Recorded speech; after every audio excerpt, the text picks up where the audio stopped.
Welcome again in our next lecture video. In today's lecture, we are going to learn our new chapter, that is Hospital Pharmacy. Hospital pharmacy बद्दल तुम्हाला माहितीच असेल का असते hospital pharmacy. त्याबद्दल आपल्याला information घ्यायची आहे की हॉस्पिटल फार्मसी कशी रन करायची आहे, त्यानंतर कशा पद्धतीने हॉस्पिटल फार्मसी ही आपल्याला काय करायची आहे, अडॅप्ट करायची आहे. त्यासाठी आपण हा चॅप्टर डिस्कस करणार आहे. Okay, next we are going to discuss content of chapter. In content of chapter, first we discuss the definition and function and objective of hospital pharmacy. In next content is the layout and location of hospital pharmacy. Next is the personnel and facilities required for the working or the running of hospital pharmacy. And next is the flow chart of material. All that 4 point is discussed in this lecture. Other point are discussed in next lecture. Okay, so what is the definition or what is the mean of hospital pharmacy? Okay, in definition of hospital pharmacy, in definition of hospital pharmacy is defined as a department of hospital which receives drug and supply, store, dispense them to the inpatient and outpatient under the supervision of qualified registered pharmacists. What is the definition of hospital pharmacy? Hospital pharmacy is defined as a department of hospital which receive a drug and supply, store, dispense them to inpatient and outpatient under the supervision of qualified registered pharmacists. पूर्वीच्या काळी कसं होतं की hospital pharmacy म्हणजे स्वतः all जे parameter, म्हणजे suppose आताच्या काळामध्ये असं आहे अपडेटेड याच्यामध्ये की आपण फार्मासिस्ट काय करतो आहे, फक्त ड्रग काय करतो आहे, स्टोअर करतो आहे, त्याच्यानंतर डिस्पेन्स करतो आहे. ओके, पण पूर्वीच्या काळी असं नव्हतं. स्वतः कंपाऊंडिंगसुद्धा फार्मासिस्टला करावं लागत होती. कसली? तुमच्या ड्रगची किंवा मेडिसिनची. ओके, सो आत्ताच्या काळामध्ये काय आहे, एक डिपार्टमेंट आहे. हॉस्पिटल फार्मसी म्हणजे काय, एक डिपार्टमेंट आहे. ओके, ते काय करतं, ड्रग रिसिव्ह करतं. ओके, अदर मॅन्युफॅक्चररकडून किंवा स्टॉक होल्डरकडनं काय करतात, ड्रग रिसिव्ह करतं.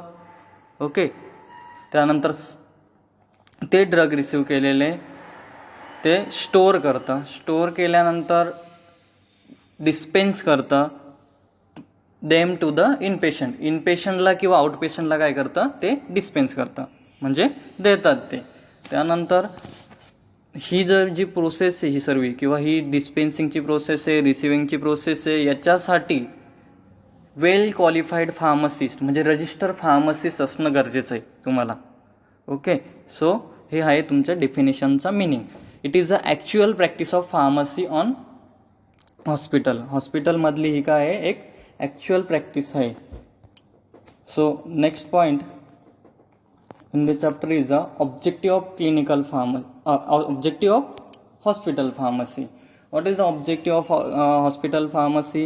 In that first, what is to professionalize the functioning of pharmaceutical service in hospital. काय करायची आहे तर professionalise the functioning of pharmaceutical service in a hospital. का हॉस्पिटल फार्मसी ही काय करते, तुमच्या फार्मसी किंवा हॉस्पिटल किंवा फार्मास्युटिकल जी सर्व्हिस आहे त्या सर्व्हिसला एक प्रोफेशनलाइज लुक देते.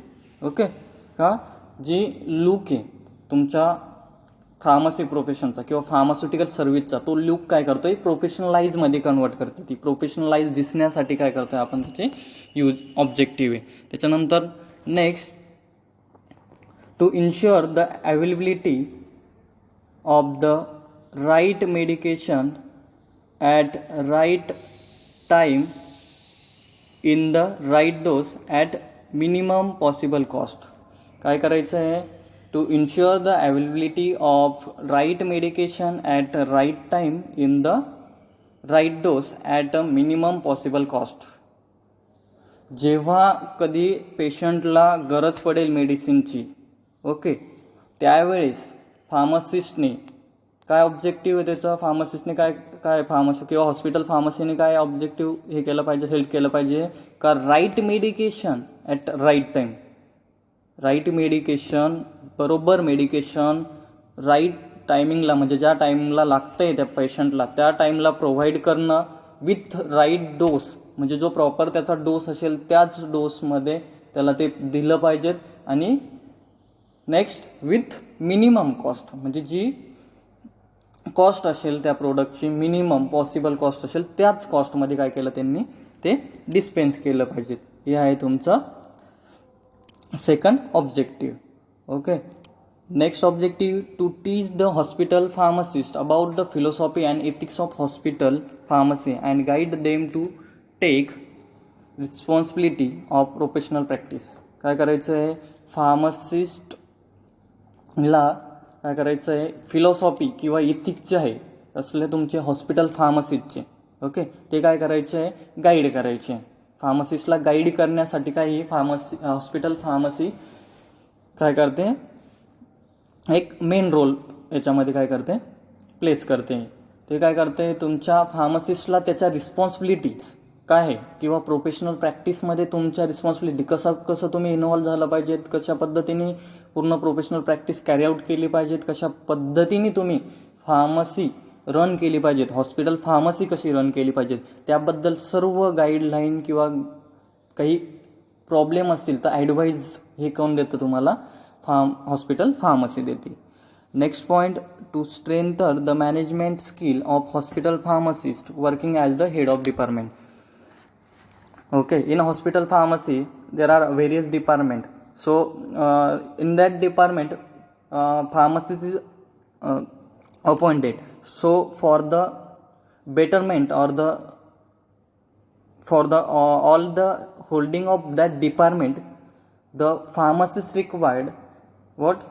required management skill. ओके, फार्मसिस्टला काय मॅनेजमेंट स्किल काय केलं पाहिजे ते त्यासाठी काय करते हॉस्पिटल फार्मसिस्ट, काय करते ते मॅनेजमेंट स्किल त्याला कशा पद्धतीने किंवा कोणत्या वेगवेगळ्या ॲक्टिव्हिटीजमधून भेटतील ते काय करते, त्याला एक प्रकारचं इनबिल्ड करते, त्याला बनवते ते. ओके, बिल्डअप करते आहे फार्मसिस्टला. Okay, next 5, to strengthen the scientific and professional aspect of practice of hospital pharmacy such as consulting, teaching, role and research activity.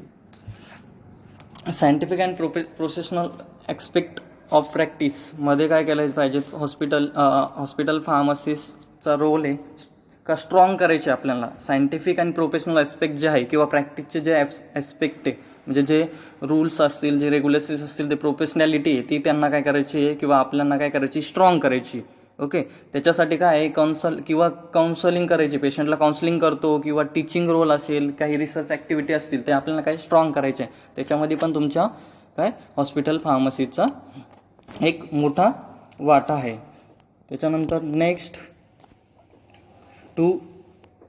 Is to utilize the resources of hospital pharmacy for the development of professional. काय करते, to utilise the resources of hospital pharmacy for development of professional. का वेगवेगळे resources काय करते ती utilise करते hospital फार्मसीच्या जे profession आहे ते डेव्हलप करण्यासाठी. नेक्स्ट आहे to attack the greater number of pharmacist to work in the hospital. काय करायचे, अट्रॅक्ट करते ते, टू अट्रॅक्ट का जास्तीत जास्त फार्मासिस्ट हे हॉस्पिटलमध्ये वर्क केले पाहिजेत, त्याच्यासाठी काय करते, अट्रॅक्ट करते. 8वा पॉईंट आहे to promote the payment of good salary to the pharmacist. फार्मासिस्टला त्याच्या कामाची जो मोबदला आहे, ओके, जे सॅलरी ती व्यवस्थितरित्या भेटेल किंवा गुड सॅलरी किंवा गुड पेमेंट त्याला भेटेल यासाठी सुद्धा त्याचा एक रोल आहे. 9 नंबरचा पॉईंट आहे to establish drug information service. काय करते फार्मसी ही ड्रग इन्फॉर्मेशन सर्व्हिस काय करायची, एस्टॅब्लिश करायची. ड्रग इन्फॉर्मेशन सर्व्हिसमध्ये काय असतात, वेगवेगळ्या पद्धतीची किंवा वेगवेगळ्या ड्रगची इन्फॉर्मेशन कलेक्ट होते. ओके, ड्रग इन्फॉर्मेशन सर्व्हिसमध्ये. आणि ती सर्व इन्फॉर्मेशन ते काय करतात, एका लायब्ररी असो किंवा लायब्ररी असो किंवा एखादा प्लेस असेल ज्या ठिकाणी पोस्टर्स वगैरे लावलेले असतील त्या ठिकाणी काय करतात, ते स्टिक करतात किंवा लायब्ररीमध्ये काय करतात, त्याची पूर्ण स्टोअर करतात. मग फार्मासिस्ट असो किंवा फिजिशियन असो, ओके, ते काय करतात, त्या लायब्ररीत जातात आणि ते बुक्स किंवा जे न्यूजपेपर असेल किंवा ड्रग जी इन्फॉर्मेशन असेल ती इन्फॉर्मेशन रीड करतात. आणि त्याच्याने काय होते, आपले जे इन्फॉर्मेशनचे जे असेल नॉलेज असेल ते काय इन्क्रीज होतं तुमचं ड्रग इन्फॉर्मेशन सर्व्हिसमध्ये. 10 number point, to participate in research project carry out in the hospital. हॉस्पिटलमध्ये काही रिसर्च वर्क कॅरी आउट होत असेल, ओके, तर ते रिसर्च वर्क कॅरी आउट होताना आपण काय केलं पाहिजे, फार्मासिस्टनी त्याच्यामध्ये काय केलं पाहिजे, पार्टिसिपेट केलं पाहिजे. कारण जेणेकरून का त्याला तोही त्या प्रोसेसमध्ये किंवा ते रिसर्चमध्ये काय झालं, इन्व्हॉल्व झाला पाहिजे. नेक्स्ट आहे to implement discussion of pharmacy and therapeutic committee. PTC committee हा एक वेगळा चॅप्टर आहे. त्या चॅप्टरमध्ये आपण स्टडी करणार जे PTC कमिटी काय आहे किंवा फार्मसी अँड थेरपटिक कमिटी काय आहे. फार्मसी अँड थेरपटिक कमिटी ही पूर्ण जेवढी हॉस्पिटल असतात त्यांना काय करते, ती हँडल करते किंवा काय ॲडवायझरी बोर्ड आहे, एक प्रकारचा तो काय आहे, ॲडवायझरी बोर्ड आहे. जेणेकरून की हॉस्पिटलला काही प्रॉब्लेम असतील किंवा हॉस्पिटलमध्ये काही प्रॉब्लेम क्रिएट झाले असेल तर त्याचं सोल्युशन किंवा एक कमिटी असते ती त्या कमिटी मेंबरचं जे पूर्ण जे कमिटी मेंबर असतात त्या कमिटी मेंबरच्या पूर्ण याच्यानुसार मतानुसार काय होतात, त्याचे पूर्ण जे आहे काही असेल तुमचे एखादे काही इन्स्ट्रुमेंट असतील किंवा एखादी पॉलिसी जनरेट करायची असेल तर ते पूर्ण त्या मेंबरच्या सिग्नेचर किंवा त्यांच्या पूर्ण होकारानंतरच काय होतात, तुमची कॅरी आउट होतात. नेक्स्ट आहे function of hospital pharmacy. Function of hospital pharmacy. Hospital फार्मसीचं फंक्शन काय, त्यामध्ये फर्स्ट आहे dispensing of drug. Dispensing of drug, chemicals and pharmaceutical supply. काय करायचं आहे, dispensing of drug, chemical and pharmaceutical supply. काय करायचं आहे, तुम्हाला डिस्पेन्स करायचं आहे फार्मसीला. हे एक तर मेन हे का, जे पेशंट आला आहे आपल्याकडे, तर पेशंट आल्यानंतर त्यांनी प्रिस्क्रिप्शन दिल्यानंतर आपल्याला काय करायचं आहे, जे प्रॉपर ड्रग असतील ते ड्रग त्याला काय करायचे, डिस्पेन्स करायचे. केमिकल असतील केमिकल डिस्पेन्स करायचे किंवा फार्मास्युटिकल काही वेगवेगळे टाईपचे प्रिपरेशन असतील ते काय करायचे, त्याला सप्लाय करायचे. पण प्रॉपर मेडिसिन काय केले पाहिजे, त्याला डिस्पेन्स केले पाहिजे. नेक्स्ट आहे point, dispensing of all narcotics drugs, alcohol and maintaining running stock account of the same. Narcotics drug आणि अल्कोहोल जे कंटेनिंग ड्रग असतात किंवा तुमचे प्रिपरेशन असतात ते प्रिपरेशन तुम्हाला विदाऊट प्रिस्क्रिप्शन देता येत नाही. प्रिस्क्रिप्शन असल्यानंतरच किंवा असल्यानंतरच तुम्हाला काय करायचे आहे, ते ड्रग त्या तुमच्या कस्टमरला किंवा तुमच्या पेशंटला काय करायचे, ते डिस्पेन्स करायचे. त्यामुळे काय करायचं आहे, कधीही तुम्ही जेव्हा डिस्पेन्स करणार नार्कोटिक्स ड्रग असेल किंवा नार्कोटिक्स ड्रगचे फॉर्म्युलेशन असतील किंवा अल्कोहोलिक ड्रगचे फॉर्म्युलेशन असतील तर तुम्ही त्याचं जे डिस्पेन्स केल्यानंतर लगेच रेकॉर्ड काय केलं पाहिजे, मेंटेन केलं पाहिजे. ओके, लगेच केलं पाहिजे कोणत्या दिवशी तुम्ही काय केलं, डिस्पेन्स केलेलं आहे आणि कोणत्या व्यक्तीला केलेलं आहे. सर्व डाटा तुमचा एक तर कॉम्प्युटराईजमध्ये पाहिजे, ओके, किंवा तुम्ही लगेच लिहून घेतला पाहिजे की ह्या डेटला ह्या व्यक्तीला ह्या डोसेस फॉर्म आपण काय केलेला आहे, डिस्पेन्स केलेला आहे. याचं रेकॉर्ड सर्व मेंटेन केलं पाहिजे. नेक्स्ट आहे third point, filling and labelling of drug container. Okay, filling and labelling of drug container. Suppose compounding करताय तुम्ही मेडिसिन किंवा ड्रग फॉर्म्युलेशन कंपाऊंडिंग करताय तर filling is important. Okay, so proper filling म्हणजे प्रॉपर कंटेनर यूज केलं पाहिजेत फिलिंगसाठी. हे सर्व पॅरामीटर्स असले तुमचे जो ड्रग आहे, ओके, किंवा फार्मास्युटिकल डोसेस फॉर्म आहे त्याला काय करतायत, त्याला व्यवस्थितरित्या म्हणजे स्टॅबिलिटी त्याची मेंटेन करण्यासाठी काय करतायत तुम्ही, त्या प्रॉपर कंटेनर काय करायचं आहे तुम्हाला, प्रॉपर कंटेनरमध्ये फिल करायचं आहे तो ड्रग. आणि लेबलिंगसुद्धा प्रॉपर झाली पाहिजेत. लेबलिंगमध्ये काय आहे, ज्या पूर्ण लेबलिंगमध्ये तुमचं कंटेंट असो, त्याचा डिरेक्शन असो, त्याचा डोसेस असो, कॅटेगरी असो, हे सर्व काय केलं पाहिजे तुम्ही त्यामध्ये लेबल केलं पाहिजेत. ओके, त्यानंतर नेक्स्ट पॉईंट आहे fourth, inspection of pharmaceutical supplies.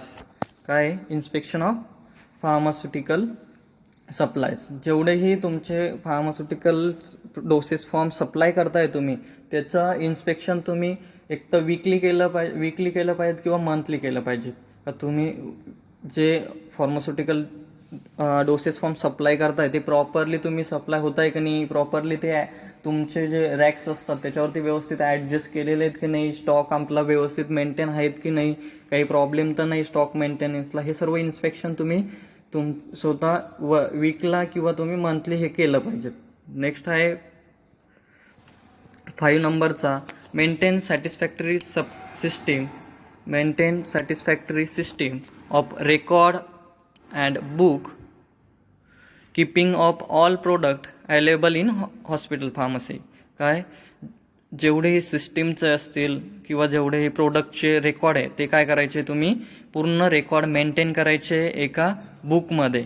Okay, जेणेकरून कधीही तुम्हाला कंप्लेंट आली तुमच्याकडे किंवा कधी काही प्रॉब्लेम झाला तर तुम्हाला डायरेक्टली लगेच तुम्ही त्या बुकमध्ये काय किंवा त्या रेकॉर्ड मेंटेन केलेल्या त्या फाईल्समध्ये काय करायचं, तुम्ही तुमचे जे डिस्पेन्स केलेले मेडिसिन किंवा प्रोडक्ट असतील त्या प्रोडक्टची सर्व डिटेल्स तुम्हाला काय जेणेकरून भेटेल.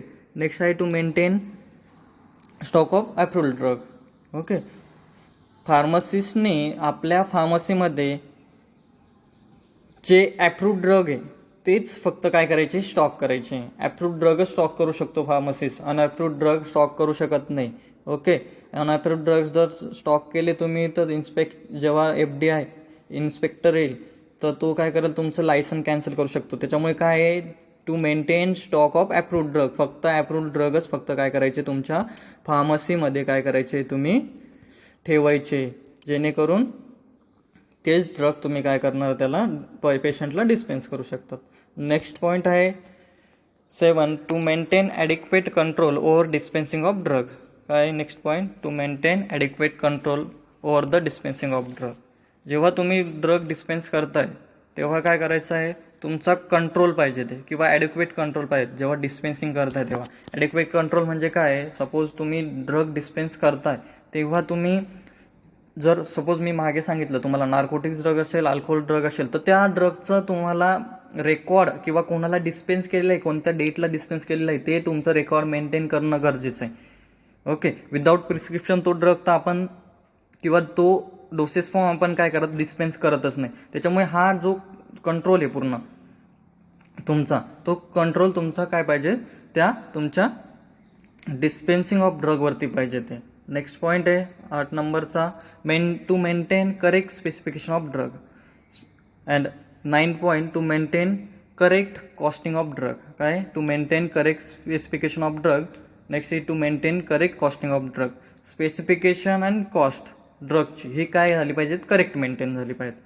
नेक्स्ट पॉईंट आहे 10 नंबर पॉईंट आहे तुमचा की to prepare large volume parenteral and other parenteral preparation and to maintain aseptic condition while manufacturing. जेव्हा तुम्ही large volume parenteral and other parenteral preparation जेव्हा मॅन्युफॅक्चर करताय तेव्हा तुम्ही मॅन्युफॅक्चर करताना त्याच्या ज्या ॲसेप्टिक कंडिशन आहे त्या पूर्ण मेंटेन करूनच तुम्ही काय केलं पाहिजेत, मॅन्युफॅक्चर केलं पाहिजेत, जेणेकरून तुमचं जे लार्ज व्हॉल्यूम पॅरेंट्रल असेल किंवा तुमचं जे पॅरेंट्रल प्रिपरेशन असेल ते काय आहे, ॲसेप्टिक किंवा sterile preparation, sterile without any microbial contamination prepare होईल. Okay, next 11, to check quality of manufacture product. जर एखादं प्रोडक्ट तुम्ही मॅन्युफॅक्चर केलं आहे तर मॅन्युफॅक्चर केल्यानंतर त्याची जी प्रोडक्टची क्वालिटी ती क्वालिटी चेक झाली पाहिजेत. आणि ती जेव्हा तुम्ही क्वालिटी चेक करता एखाद्या प्रोडक्टची, सो त्या क्वालिटी चेक करताना जेवढेही तुम्ही पॅरामीटर्स घेतलेले किंवा पॅरामीटर्स कॅरी आऊट केलेले आहेत तर ते पॅरामीटरचा सर्व डाटासुद्धा तुमच्याकडे अवेलेबल पाहिजे ते. Okay, next, to give information concerning to medicine to the physician and nurses और अदर स्टाफ. काय आहे, तुमची फार्मसिस्ट याचं फंक्शन काय आहे हॉस्पिटल फार्मसीचं, का इन्फॉर्मेशन काय करायची आहे तुम्हाला स्प्रेड करायची किंवा द्यायची. कोणाला कशाबद्दल द्यायची आहे, मेडिसिनबद्दल फिजिशियनला आणि नर्सला द्यायची. कोणी द्यायची आहे, फार्मसीने द्यायची. फार्मसिस्टनी किंवा हॉस्पिटल फार्मसीनी काय करायची आहे, इन्फॉर्मेशन द्यायची मेडिसिनबद्दल फिजिशियनला आणि नर्सला. ओके, जेणेकरून ते व्यवस्थितरित्या काय करतील, प्रिस्क्राईब करतील मेडिसिन, आणि नर्सेस काय करतील, व्यवस्थितरित्या त्याला काय करतील, रूट ऑफ ॲडमिनिस्ट्रेशन असो किंवा त्या व्यक्तीला काय करतील, त्या व्यक्तीला ते ॲडमिनिस्टर करतील. त्याच्यानंतर 13 number point, to prepare periodic and annual report about working of hospital pharmacy. काय करायचं आहे तुम्हाला, पिरियॉडिक किंवा ॲन्युअल रिपोर्ट तुम्हाला काय करायचं आहे, पूर्ण बनवायचं आहे. कसला, की तुम्ही हॉस्पिटल फार्मसी कशी वर्क केली. ओके, त्याचा एक रिपोर्ट बनवायचा आहे. 14 number, to implement discussion of PTC कमिटीने म्हणजे फार्मसी अँड थेरॉपिटिक कमिटीने जे डिस्कशन केलेलं आहे किंवा तुम्हाला जे रूल्स रेग्युलेशन दिलेले आहे किंवा त्या कमिटीमध्ये जेव्हा मीटिंग झाली त्यावेळेस जे डिस्कशन झालेलं आहे तेच सर्व रूल्स रेग्युलेशन किंवा तेच पॅरामीटर काय झाले पाहिजे, ते इम्प्लिमेंट झाले पाहिजेत. ओके, त्याच्यानंतर 15 नंबरचा पॉईंट आहे, to implement programme of education for pharmacist, nurses and other staff. काय, जर फार्मसिस्टचं काम आहे का फार्मसिस्टनी एज्युकेशनल प्रोग्राम काय करायचे, अरेंज करायचे. फार्मसिस्टनी काय करायचे, एज्युकेशनल प्रोग्राम अरेंज करायचे नर्सेससाठी, अदर स्टाफ, मेडिकल स्टाफसाठी और अदर फार्मसिस्टसाठी. त्यांच्यासाठी एक एज्युकेशनल प्रोग्राम अरेंज करायचा आहे. त्याच्यामध्ये ड्रगच्या रिलेटेड किंवा काही डिसीजच्या रिलेटेड इन्फॉर्मेशन काय करायची आहे किंवा त्या रिलेटेड एक एज्युकेशनचा एक प्रोग्राम ठेवायचा आहे किंवा सेमिनार ठेवायचा आहे. ही एक झाली function of hospital pharmacist. Next point आहे layout and location of hospital pharmacy. Okay, location and layout of hospital pharmacy. तर location and layout of hospital फार्मसीमध्ये काय आहे, कशी हॉस्पिटल फार्मसी काय केली पाहिजे किंवा कशा पद्धतीने हॉस्पिटल फार्मसी पाहिजे ते. तर त्यामध्ये फर्स्ट पॉईंट आहे location of or location should be such that it is a convenient for providing service to all department in hospital. असं लोकेशन पाहिजे हॉस्पिटल फार्मसिस्टचं का ते कन्व्हिनियंट पाहिजे ते की providing services to all department of hospital. जेवढेही डिपार्टमेंट असतील हॉस्पिटलमधले तर त्या सर्व डिपार्टमेंटला काय झालं पाहिजे, तुमची मेडिसिनचा सप्लाय झाला पाहिजे. ओके, त्या लोकेशनवरून सर्व जेवढे डिपार्टमेंट असतील हॉस्पिटलचे त्या सर्व डिपार्टमेंटला काय झालं पाहिजे, ते मेडिसिन काय झाली पाहिजे, प्रोव्हाइड झाली पाहिजे. हा एक पहिला झाला पॉईंट. दुसरा पॉईंट आहे it should be located at ground floor. It should be located at ground floor or first floor for easy access and effective service to all department. काय, it should be located at ground floor. It should be located at ground floor or first floor to easy. Ground फ्लोअरला, त्याच्यानंतर first फ्लोअरला, ground फ्लोअरला किंवा first फ्लोअरला पाहिजेत म्हणजे जेणेकरून इझिली तुमचे जे मेडिसिन असेल ती तुमचे ऑल डिपार्टमेंटला काय झाली पाहिजे, सप्लाय करू शकेल. लक्षात ठेवा, हा पॉईंट खूप इम्पॉर्टंट आहे. It should be located at ground floor or first floor for easy access and effective service to all other department. हा पॉईंट खूप इम्पॉर्टंट आहे. हा पॉईंट तुमच्या लोकेशन अँड लेआउटमध्ये आलाच पाहिजे. नेक्स्ट, आता लोकेशन अँड लेआउट पूर्ण लोकेशन झालं तुमचं. आता लेआउट कसं असतो, काय असतं. फर्स्ट जे डिपार्टमेंट असतं ते असतं मॅन्युफॅक्चरिंग ॲसेप्टिक रूम. पहिलं जे असतं पूर्ण तुमच्या हॉस्पिटल फार्मसीचं पहिलं असतं स्टराईल मॅन्युफॅक्चरिंग ॲसेप्टिक रूम आहे. ओके, या ठिकाणी सर्व हे जेवढे स्टराईल प्रिपरेशन असतील, पॅरेंटल प्रिपरेशन असतील त्याचं मॅन्युफॅक्चरिंग होतं, तो असेप्टिक रूम असतो. नेक्स्ट आहे central sterile service room. Central sterile service रूममध्ये जेवढे तुमचे रॉ मटेरियल असतील, काही ॲपरेटस असतील जे तुम्हाला स्टराईल मॅन्युफॅक्चरिंगसाठी लागणार आहे, ते जे इक्विपमेंट असतील, मटेरियल असतील ते तुमचे सेंट्रल स्टराईल सर्व्हिस रूममध्ये काय केलेले असते, प्लेस केलेले असते. त्याच्या शेजारी आहे मॅन्युफॅक्चरिंग सेक्शन. हा मॅन्युफॅक्चरिंग सेक्शन आहे नॉन स्टराईलसाठी. ओके, नॉन स्टराईल जेवढे मॅन्युफॅक्चरिंग असतील ते सर्व ह्या मॅन्युफॅक्चरिंग सेक्शनमध्ये असतात. त्याच्या शेजारी आहे फर्स्ट आहे रॉ मटेरियल, सेकंड आहे स्टोअर अँड थर्ड आहे फिनिश प्रोडक्ट. ओके, फर्स्ट काय आहे raw material, store and finish product. Raw material म्हणजे जे तुम्हाला मॅन्युफॅक्चरिंगसाठी जे प्रोडक्ट्स लागत आहे, ओके, ते पावडर्स असो काही लिक्विड्स असे ते तुमचे सर्व काय केले असते त्या रॉ मटेरियलच्या एरियामध्ये काय केले पाहिजे, स्टोअर केलेले असतात. ओके. त्याच्यानंतर दुसरं स्टोरेज डिपार्टमेंट असतं. सपोज तुम्हाला कार्टेज लागत आहे किंवा काही कंटेनर लागत आहे, तर कंटेनरचं सर्व स्टोअर. आणि त्याच्यानंतर मॅन्युफॅक्चरिंग झाल्यानंतर जो फिनिश प्रोडक्ट आहे आपला लार्जचा प्रोडक्ट पूर्ण कंटेनरमध्ये फिल झाल्यानंतर तो फिनिश प्रोडक्ट या लार्जच्या रूममध्ये काय केला स्टोअर केला जातो. हे झालं आहे तुमचे लेआउट वरचं. आता खाली जो आहे त्या ठिकाणी मध्ये एक पॅसेज दिलेला आहे. हा पॅसेज या दोघं तिकडच्या साईडला पूर्ण ते रूम्स आले आणि त्याच्यानंतर इथे एक पॅसेज असतो. नेक्स्ट आहे त्यानंतर इकडे ऑफिस ऑफ चीफ म्हणजे ॲडमिनिस्ट्रेटिव्ह डिपार्टमेंटचं ऑफिस असतं या ठिकाणी. त्याच्यानंतर इकडं त्याच्या शेजारी आहे क्लिनिकल फार्मसी. त्याच्यानंतर लायब्ररी असते.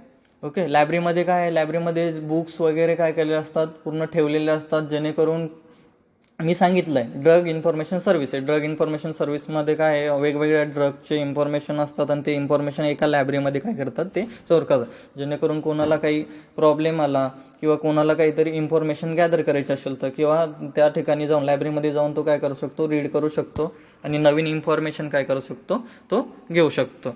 ओके. ते लायब्ररीचं काम आहे. नंतर आहे पुढचा डिपार्टमेंट जे आहे ते तुमचं radio isotope storage and dispensing area. Okay. काय तुमचे जेवढे रेडिओ आयसोटोपिक ड्रग असतात, ओके, ते सर्व ड्रग ह्या स्टोरेज एरियामध्ये स्टोअर केले जातात किंवा या एरियामधून डिस्पेन्स केले जातात. कारण की आपल्याला रेडिओ आयसोटोपिक मटेरियल हे वेगळीकडे ठेवावं लागेल आणि आपले जे साधे जे मेडिसिन आहे ते वेगळे ठेवावं लागतील, कारण की दोघांचं इंटरॅक्शन होऊ शकतं. त्यामुळे आपल्याला हे जे 2 रूम आहे स्टोरेजचे ते वेगळे ठेवावं लागतात हॉस्पिटल फार्मसीसाठी. आणि दुसरा जो शेजारचा रूम आहे त्याच्यामध्ये तुमचं काय केले असते मेडिसिन स्टोअर केलेले असतात. ओके. त्याच्यानंतर हा झाला मेडिकल स्टोअर झाला. त्याच्यानंतर हा जो आहे हा आहे डिस्पेन्सिंग एरिया आहे तुमचा. डिस्पेन्सिंग एरिया ऑफ आउटपेशंट आहे. आता डिस्पेन्सिंग ऑफ एरिया आउटपेशंट एरिया किंवा आउटपेशंटसाठी जे आहे त्याच्यामध्ये आता कन्सेप्ट अशी आहे, जे बॉक्स दिसत आहे तुम्हाला इकडे ह्या साईडला 2 बॉक्स आहे, या साईडला 2 बॉक्स आहे.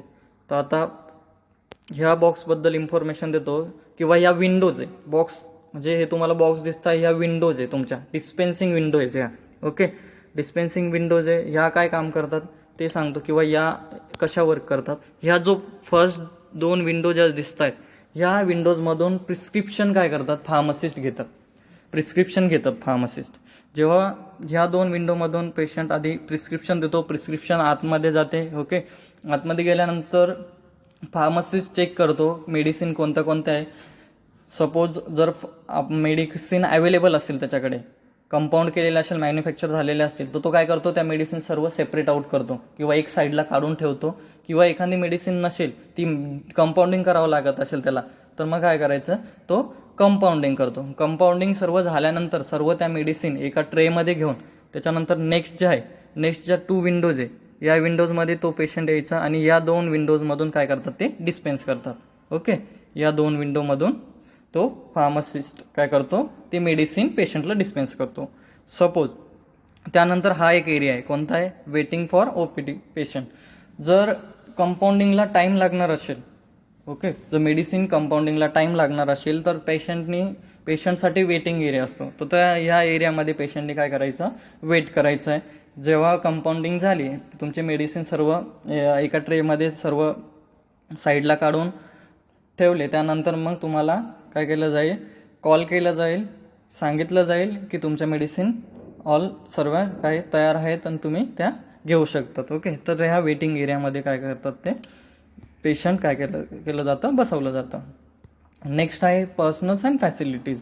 आता पर्सनल अँड फॅसिलिटीजमध्ये फर्स्ट आहे तुमचा ॲडमिनिस्ट्रेटर हा मेन तुमचा सर्व जेवढे डिपार्टमेंट असेल हॉस्पिटलमध्ये त्याच्यावरचा एक मेन हेड ऑफ म्हणजे मेन जो ऑपरेटर असतो. ओके. त्यानंतर सेकंड येतो तुमचा head of hospital pharmacy. Head department म्हणजे हेड फार्मास्युटिकल सर्व्हिसचा एक हेड येतो. पण तो हेड काय असतो, हेडचं क्वालिफिकेशन काय असतं तुमचं एम फार्म क्वालिफिकेशनचा काय असतो तो माणूस असतो. त्या ठिकाणी काय केलेला असतं तो त्याची रिस्पॉन्सिबिलिटी किंवा ॲडमिनिस्ट्रेटरच्या नंतर काय येतं हेड ऑफ फार्मास्युटिकल सर्व्हिस येतो. ओके, तर तो M.Pharm क्वालिफाय असतो आणि M.Pharm इन फार्माकोलॉजी असतो तो. ओके, नेक्स्ट त्याच्यामध्ये फर्स्ट आहे dispensing of pharmacist. डिस्पेन्सिंग of फार्मासिस्टमध्ये qualification दिलेलं आहे B.Pharm. ओके, डिस्पेन्सिंग ऑफ फार्मसीमध्ये क्वालिफिकेशन दिलेलं आहे. त्याच्यानंतर डिस्पेन्सिंग ऑफ फार्मसीच्या अंडर येतात इनपेशंट अँड आउटपेशंट डिस्पेन्सिंग. फार्मसी येतात. इनपेशंट डिस्पेन्सिंग फार्मासिस्ट हा D.Pharm क्वालिफिकेशन लागतो. आउटपेशंट डिस्पेन्सिंग फार्मसिस्ट हा सुद्धा D.Pharm क्वालिफिकेशन लागतं. पण डिस्पेन्सिंग फार्मसिस्ट त्यांच्यावरती जो असतो तो B.Pharmचा क्वालिफाय पर्सन असतो. नेक्स्ट आहे मॅन्युफॅक्चरिंग फार्मसिस्ट याचं क्वालिफिकेशन M.Pharm इन फार्मास्युटिक्स लागतं. ओके, M.Pharm इन फार्मास्युटिक्सचं स्पेशलायझेशन आहे जे M.Pharmमध्ये येतं. म्हणजे तो काय, त्या ठिकाणी फक्त M.Pharm झालेला व्यक्ती, ज्याचं M.Pharm फार्मास्युटिक्समध्ये झालेलं आहे, तोच व्यक्ती फक्त काय करू शकतो, त्या ठिकाणी मॅन्युफॅक्चर करू शकतो मेडिसिनचा. त्याच्यानंतर मॅन्युफॅक्चरिंगमध्ये 2 प्रकारचे डिपार्टमेंट येतात. मॅन्युफॅक्चरिंग ऑफ IV फ्लुइड मॅन्युफॅक्चरिंगसाठी B.Pharm किंवा BSc मायक्रो हा व्यक्ती काय करतात, ते हायर करतात. आणि अदर मॅन्युफॅक्चरिंग सर्व्हिसमध्ये B.Pharm किंवा टेक्नॉलॉजी म्हणजे जे अदरचे कोर्सेस असतात त्याचा माणूस काय करतात, ते हायर करतात. त्याच्यानंतर नेक्स्ट आहे क्लिनिकल फार्मसीमध्ये B.Pharm किंवा क्लिनिकल फार्मसी म्हणजे जे DMLT किंवा वेगवेगळे कोर्स जे केलेले असतील ते कोर्सची व्यक्ती काय करतात, तिथं हायर करतात कशामध्ये, पर्सनल फॅकल्टीजमध्ये. त्याच्यानंतर क्वालिटी कंट्रोल फार्मसिस्टमध्ये जेवढेही प्रोडक्ट्स असतील किंवा काय असतील डिपार्टमेंट असतील त्यांची पूर्ण क्वालिटी काय करतो किंवा कंट्रोल करतो तो फार्मासिस्ट. त्याचं क्वालिफिकेशन काय असतं, M.Pharm इन ॲनालिटिकल केमिस्ट्रीमध्ये M.Pharm असलेला व्यक्ती त्या क्वालिटी कंट्रोल डिपार्टमेंटमध्ये काय करतो, हायर करतात. आणि नेक्स्ट आहे मेडिकल स्टोअर फार्मासिस्टमध्ये B.Pharm क्वालिफिकेशन किंवा D.Pharm क्वालिफिकेशनचा व्यक्ती काय करतात, ते हायर करतात. हे सर्व जेवढे आहे हे स्टार्टिंगपासून काय ॲडमिनिस्ट्रेटर डिपार्टमेंट टू लास्ट जेवढी सब डिपार्टमेंट असेल ह्या पद्धतीने सर्व वर्क काय करतं, कॅरी आउट होतं इन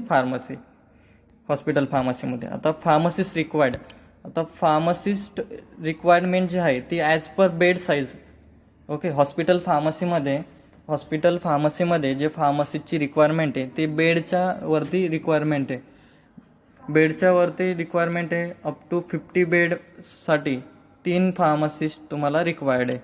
किती, अप टू 50 बेडसाठी तुम्हाला 3 फार्मसिस्ट रिक्वायर्ड आहे.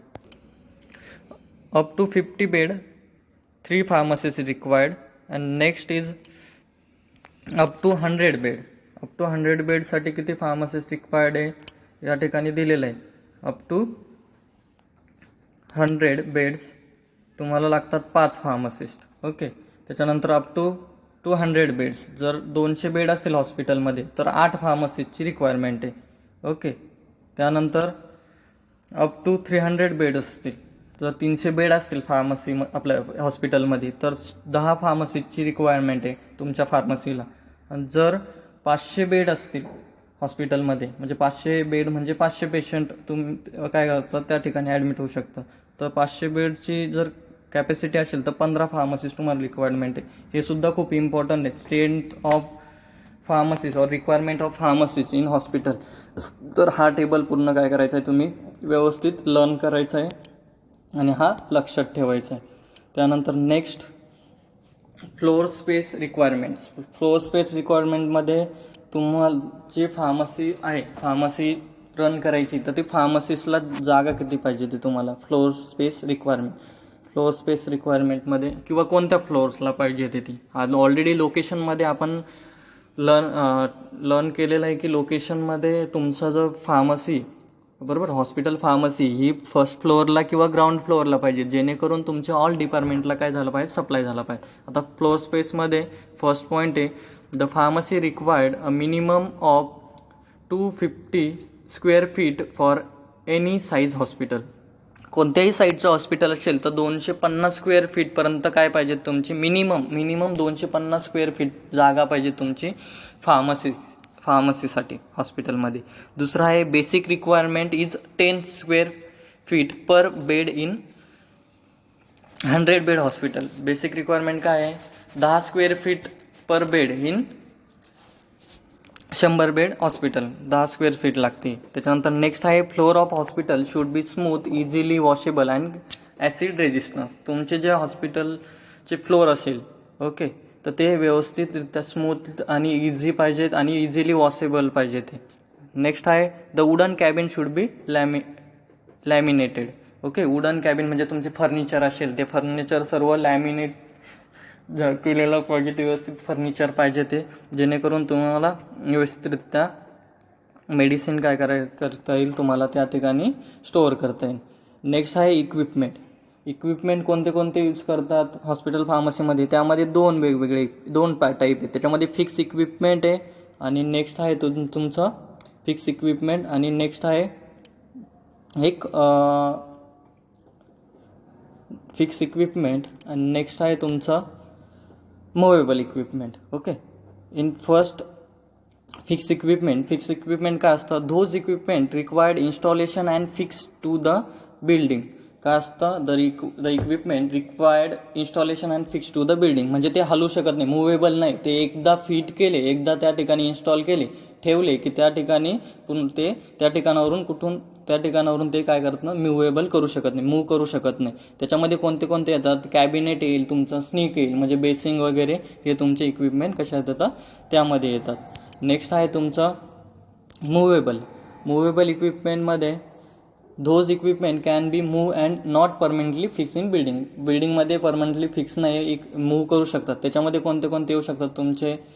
का जे बॅलन्स असेल, मिक्सर असेल, ओके, ते तुम्ही इकडे पूर्ण तुमच्या रूम्समध्ये मूव्ह करू शकतात इकडे तिकडे, असे इक्विपमेंट त्याच्यामध्ये येईल. त्याच्यानंतर नेक्स्ट पॉईंट आहे लायब्ररीमध्ये काय आहे? लायब्ररीचा पॉईंट सांगितला मी. And adequate library facility should be provided. It should maintain following official book. काय कोणते कोणते ऑफिशियल बुक पाहिजेत? फर्स्ट नॅशनल फॉर्म्युलरी पाहिजे तुमच्या लायब्ररीमध्ये, फार्माकोपिया पाहिजे, ते जर्नल ऑफ फार्मास्युटिक्स पाहिजेत, USP पाहिजे, ते USP म्हणजे युनायटेड स्टेट फार्माकोपिया, हे ऑलरेडी आपण डिस्कस केलेले. एवढे सर्व काय पाहिजेत? बुक्स किंवा जर्नल्स असतील, न्यूजपेपर असतील, हे तुमच्या लायब्ररीमध्ये अवेलेबल पाहिजेत. आता क्वालिफिकेशन ऑफ हॉस्पिटल फार्मसिस्टचं क्वालिफिकेशन काय आहे? तर त्याचे आहे the head of pharmacy department should be post graduated. What? The head of hospital pharmacy किंवा the pharmacy department should be post graduated in pharmacy. त्याच्यामध्ये फार्माकोलॉजी, हॉस्पिटल ॲडमिनिस्ट्रेटर कशामध्ये पाहिजेत? The head of pharmacy department should be post graduated in pharmacy. त्यामध्ये pharmacology और hospital administration from the college of pharmacy recognised by PCI. What? From the college pharmacy recognised by PCI and should complete pharmacy training programme. काय पाहिजे? त्यांनी pharmacy training programme पण complete केलेला पाहिजेत. काय? The head of pharmacy department should be post graduation पाहिजे त्याचं फार्मसीमध्ये. त्याच्यानंतर फार्माकोलॉजी अँड हॉस्पिटल ॲडमिनिस्ट्रेशन पाहिजे ते from the college of pharmacy recognised by PCIने ज्याला ऑपरेट दिले आहे त्या अशा इन्स्टिट्यूटमधून किंवा फार्मसी कॉलेजमधून तो त्यांनी काय केले पाहिजेत? फार्मसी ग्रॅज्युएशन, पोस्ट ग्रॅज्युएशन काय केलेलं पाहिजे? त्यांनी कंप्लीट केलेलं पाहिजेत आणि त्यानंतर त्यांनी ट्रेनिंगसुद्धा घेतलेली पाहिजेत. कसली? तुमच्या फार्मसीची, हॉस्पिटल फार्मसीची. नेक्स्ट आहे floor chart for material. Pharmacy received material from different sources. Okay, pharmacy received material from different sources such as supplier, medical store or from sterile and non-sterile manufacturing. कशासाठी घेते हे सर्व? रिसीव का करते material? To dispense outpatient, inpatient and user department like laboratory किंवा other डिपार्टमेंटला काय केलं? त्यांना काय करायचे? ते डिस्पेन्स करायचे. त्याच्यासाठी काय करते? मटेरियल काय करते? ते पूर्ण काय करते? रिसीव करते. त्याच्यामध्ये मग फार्मसी, मेडिकल स्टोअर. ओके, हे मेडिकल स्टोअर आहे, या ठिकाणी तुमची ही फार्मसी आली. तर मग फार्मसी कुठून रिसीव करते material first IV fluid manufacturer, म्हणजे स्टराईल जेवढे आहे स्टराईल मॅन्युफॅक्चरर त्याच्याकडनं रिसीव करते मटेरियल. त्याच्यानंतर ऑदरमध्ये तुमचं नॉन स्टराईल मॅन्युफॅक्चरकडनं करते, क्वालिटी कंट्रोलकडनं करते, CSAR डिपार्टमेंटकडनं करते. हे सर्व जेवढे आहेत IV झाले, नॉन स्टराईल झाले, क्वालिटी कंट्रोल झाले, CSAR झाले, यांच्याकडनं सर्व मटेरियल काय करते, रिसीव करते फार्मसी. आणि त्यानंतर रिसीव झाल्यानंतर ते कोण इश्यू करतं ते मटेरियल फार्मसीमधून inpatient, outpatient and other laboratory department. आत्ता सांगितलं मी. अदर लॅबोरेटरी डिपार्टमेंट म्हणजे सर्जिकल काही तुमचे मटेरियल असतील तर सर्जिकल इन्स्ट्रुमेंट तुमचे ते ऑपरेशनल रूममध्ये काय करतात ते रिसीव म्हणजे इश्यू होतात, म्हणजे ते काय करतात परचेस करतात किंवा लॅबोरेटरी वगैरे परचेस करतोय. In today's lecture we discuss till this point for flowchart of for material. Other point we'll discuss in the next lecture. Thank you.